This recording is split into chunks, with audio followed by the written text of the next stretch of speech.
بسم اللہ الرحمن الرحیم۔ السلام علیکم۔ جیسا کہ دوستو آپ سبھی کو معلوم ہے کہ پاکستان کے شہر فیصل آباد کے علاقہ جڑاوالا میں جو واقعہ پیش آیا، اس واقعے سے آپ سبھی واقف ہیں۔ پیارے دوستو، قرآن اور احادیث کی توہین اور اسلام کے خلاف بولنے والوں کا اس معاشرے میں رہنے کا کوئی حق نہیں، اور وہ سخت سے سخت سزا کے حقدار ہیں۔ لیکن اس طرح سے دوسرے لوگوں کو نقصان پہنچانا، ان کی عبادت گاہوں کو تباہ کرنا، ان کے گھروں کو جلا دینا، یہ کچھ لوگوں کا نامناسب عمل ہے۔ پیارے دوستو، قرآن اور احادیث کی روح سے اور آپ صلی اللہ علیہ وسلم نے اقلیتوں کے بارے میں کیا فرمایا، تفصیلاً آپ کو بتائیں گے۔ اسی کے ساتھ ہی ویڈیو کو اینڈ تک ضرور دیکھیے گا۔ پیارے دوستو، جیسا کہ قرآن مجید کی سورہ بقرہ سے واضح ہے، لا اکراہ فی الدین، اللہ تعالیٰ فرماتے ہیں دین میں کوئی زبردستی نہیں ہے۔ بے شک ہدایت گمراہی سے واضح طور پر ممتاز ہو چکی ہے۔ سو جو کوئی معبودان باطل کا انکار کر دے اور اللہ پر ایمان لے آئے تو اس نے ایک ایسا مضبوط حلقہ تھام لیا جس کے لیے ٹوٹنا ناممکن ہے، اور اللہ تعالیٰ خوب جاننے والا ہے۔ دوسرے مقام پر ارشاد فرمایا، لکم دینکم ولی دین، سو تمہارا دین تمہارے لیے اور میرا دین میرے لیے ہے۔ اسلامی معاشرے میں اقلیتوں کے حقوق کو کتنی زیادہ اہمیت دی گئی ہے، اس کا اندازہ حضور نبی کریم صلی اللہ علیہ وسلم کے اس فرمان مبارک سے ہوتا ہے، خبردار جس کسی نے کسی اقلیتی فرد پر ظلم کیا، یا اس کا حق غصب کیا، یا اس کو اس کی استطاعت سے زیادہ تکلیف دی، یا اس کی رضا کے بغیر اس سے کوئی چیز لی، تو بروز قیامت میں اس کی طرف سے مسلمان کے خلاف جھگڑوں گا۔ یہ صرف ایک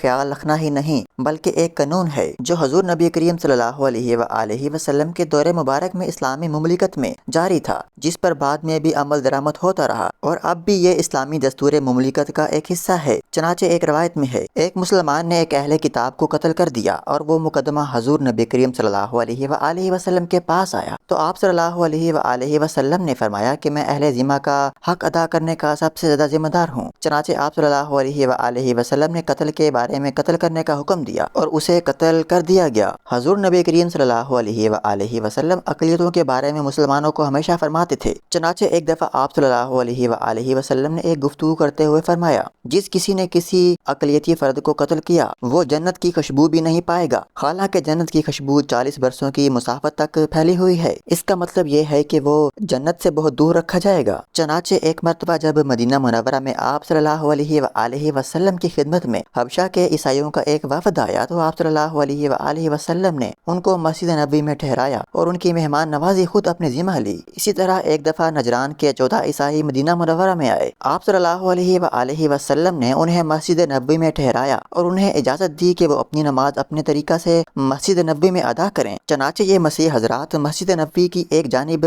مشرق کی طرف رخ کر کے نماز ادا کرتے۔ حضور صلی اللہ علیہ وسلم کی ان تعلیمات کی روشنی میں 1400 سال گزرنے کے باوجود آپ صلی اللہ علیہ وسلم کے زمانہ سے لے کر ہر اسلامی حکومت میں غیر مسلمانوں کو حقوق کا تحفظ حاصل رہا ہے۔ ایک مرتبہ ایک جنگ میں آپ صلی اللہ علیہ وسلم کا حلیف ایک یہودی جب مرنے لگا تو لوگوں نے اس سے پوچھا کہ تیری بڑی جائیداد ہے، اس کا وارث کون ہوگا؟ تو اس یہودی نے کہا کہ محمد صلی اللہ علیہ وسلم میری جائیداد کے وارث ہوں گے۔ اسلامی ریاست میں اقلیتوں سے حسن سلوک کا ایک غیر مسلم کی طرف سے اعتراف تھا۔ آپ صلی اللہ علیہ وسلم کا اہل کتاب کے علاوہ مشرکین سے بھی جو برتاؤ تھا، اس کی بھی تاریخ میں نظر نہیں ملتی۔ مشرکین مکہ طائف نے آپ صلی اللہ علیہ وسلم پر بے شمار مظالم ڈھائے، لیکن جب مکہ مکرمہ فتح ہوا تو آپ صلی اللہ علیہ وسلم کے ایک انصاری کمانڈر سعد بن عبادہ نے ابو سفیان سے کہا، آج لڑائی کا دن ہے، یعنی آج کفار سے جی بھر کر انتقام لیا جائے گا۔ تو آپ صلی اللہ علیہ وسلم ناراض ہو گئے اور ان سے جھنڈا لے کر ان کے بیٹے قیس کے سپرد کر دیا، اور ابو سفیان سے فرمایا، آج لڑائی کا دن نہیں بلکہ آج